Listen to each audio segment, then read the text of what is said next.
بفرمایید. شما نزدیک میت هستید؟ نه، یگان کسم نمیشود. او را نمیشناسم. دیدم که در زمین خواب است، آوردمش. بیچاره یگان صاحب نداشته است. گفتم به او صاحبی کنم. میدونه ثواب است. داملا شما نماز جنازه را خوانید، من باشم به صف بگذارم. چی گفتید؟ مرحمت.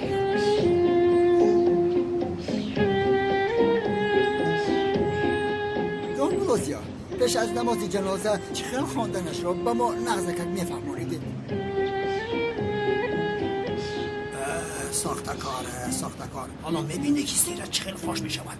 میدانستم اما دویم نمیخونیم فراموش کردم.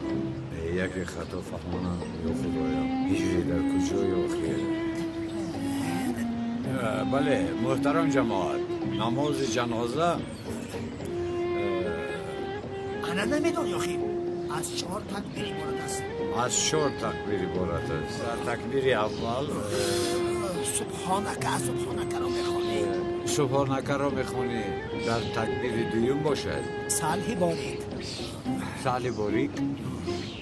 در تکبیر سیوم باشد دعای جنازه خونده می شود. داملا من دعای جنازه را نمیگم. پس نباشد تو دیگر چیز بخون. نمیشود برادر، مگر این خیلی میشود؟ میشود نمیشود. سبحان الله. البته چون امام ساخته شود همه چیز میشود. در تکبیر 4 باشد بر راست و چپ سلام دادن نماز جنازه را به آخر میرسند. شکر خدا نهایت یک چیز را میدانسته است. بله، حالا یک جای نیت کنیم شخصانی که نمیدانند گفته‌های ما را تکرار کنند. نیت کردم برای نماز، برای میت، برای دعا. 1 دقیقه. جماعت عزیز، عجبا جنسیت شخصی میت چی باشد؟ مردینه. نمیدونیم داملا. مرد هم بوده میتواند، زن هم. در بالای تا بود متا هم نیست. متا میبود معلوم میشد. نمیدونیم داملا. هیچ گپ ندارد. ما همچون زن نیت میکنیم. اگر خطا باشه در اون دنیا اصلاح میشود. یا خدایا توبه. مردینه من. بله. چی شده ایستاده است؟ یگون کس گپ زده ایستاده است؟ یا مگر من از غیب یگون چیز شنیده ایستادم؟ نیت کردم به نماز، دعا و نیت میت. همچون مرد نیت میکن. مگر از تابوت صدا من ایستاده چی؟ من عقلم رو خوردم؟ یا خدایا توبه. از تابوت صدا آمد نگوید صدا از آنجا بود. بباشد من دارم چی شنیدم. یا خدایا مگر من در حقیقت مردم. یا توبه. بله محترم جماعت، برای میتی در این تابوت خواب بوده حقتان را حلال میکنید؟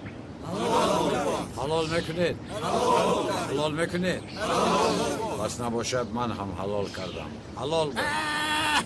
من نمیکنم.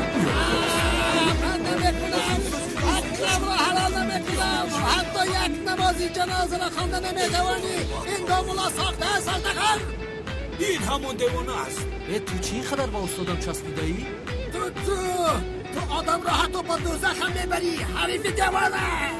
ای خدای توبه، این مرده زنده شده دیوانه میشده است. اکا من رو لطکوب کنم. چه میگوی تو؟ چه خیلی لطکوب؟ ای حریف، این خودش مرده است، بدنش گپ زده ایستاده است.